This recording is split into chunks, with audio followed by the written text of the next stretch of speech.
Hello everyone. So my internet is out tonight. That means I have no TV, no music, no internet to surf. I don't know what to do. So I come up with cooking. I may as well make something. So that's what we're gonna do. I'm gonna make a Kentucky butter cake. I couldn't ask Alexa why they call it what is the thing about a Kentucky butter cake. So maybe by the time I air this video, I'll have found out why Kentucky makes a butter cake. But I'm gonna try making a recipe from each state. So this is my second state. I did Arkansas Possum Pie, and today we're gonna do the Kentucky butter cake. So it's made in a fluted pan. So that's what I have right here is my fluted pan. Now y'all saw Mo and I make this pan coating in a video. You probably also saw Nan, Farm Cooking with Nan, make the same pan coating. We got it from her. It works perfectly. Your cakes, cookies, whatever you're fixing will not stick. You just store it in a jar. You can store it in your cabinet, and you use a silicone brush to brush your pan like this. I've been using it for a few weeks now and I love it. I just love it. I'm going to keep this on hand all the time.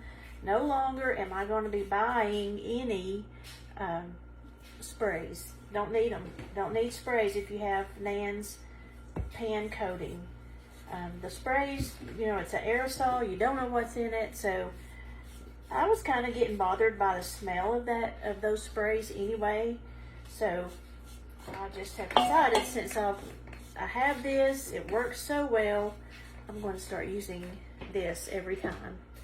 All it is flour and Crisco shortening and olive oil. That's all you use to make the pan coating with. 1/2 cup of each, and you mix them up with your mixer and store it in a jar and use it every time you're going to bake something. So I've got this all covered. My pan's all ready. So I'm going to set it aside while I get started on mixing up my cake. I'm storing this in a jar and I'll just keep it in my cabinet. Okay, in a bowl, you're going to add 3 cups of all-purpose flour,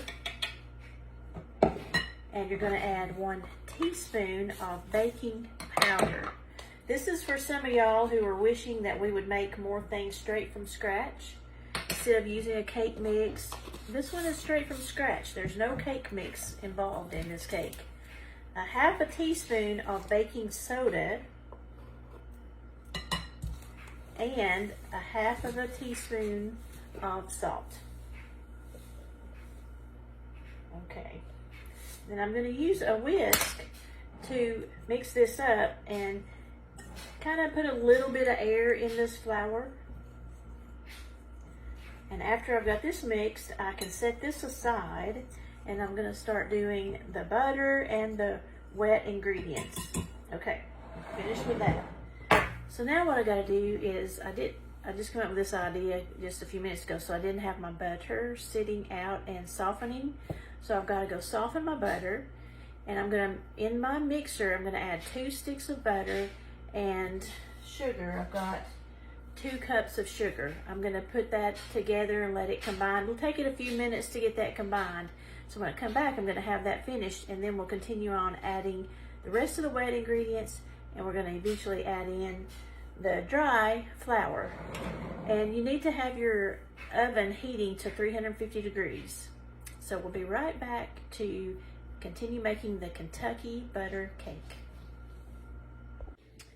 Okay, my sugar and butter are mixed over here in the mixing bowl.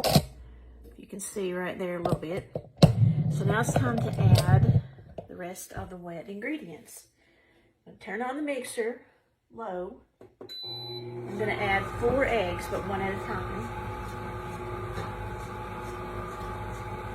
And let them mix, and then I'll add another egg. And I'm also going to add 1 cup of buttermilk. a little at a time at a slow speed.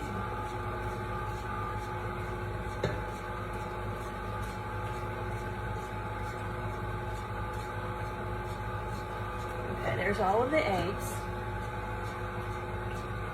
Add a little more buttermilk. I'm now going to add 2 teaspoons of vanilla.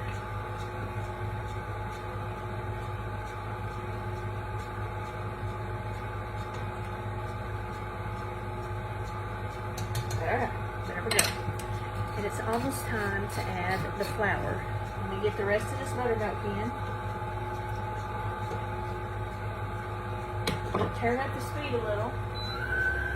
And just let that get incorporated really good. And then I'll turn the speed down and we'll add in this flour mixture.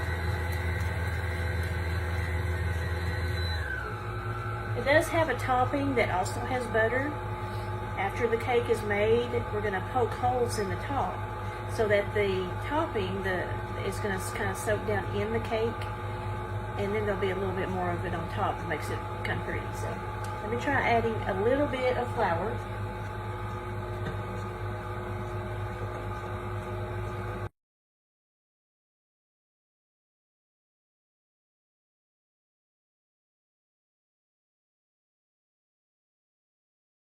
Show you how, well, you can see there how it looks. It looks like a white or kind of a yellow cake mix. All right, we're just gonna pour it into my fluted pan.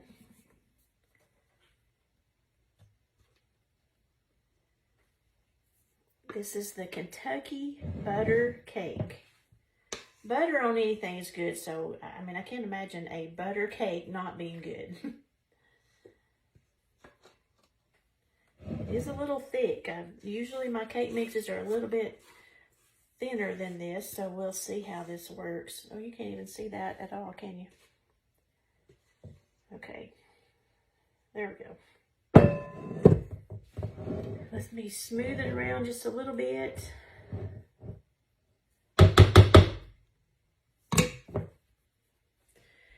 There is the Kentucky butter cake going into the oven for 50 to 60 minutes or until it browns.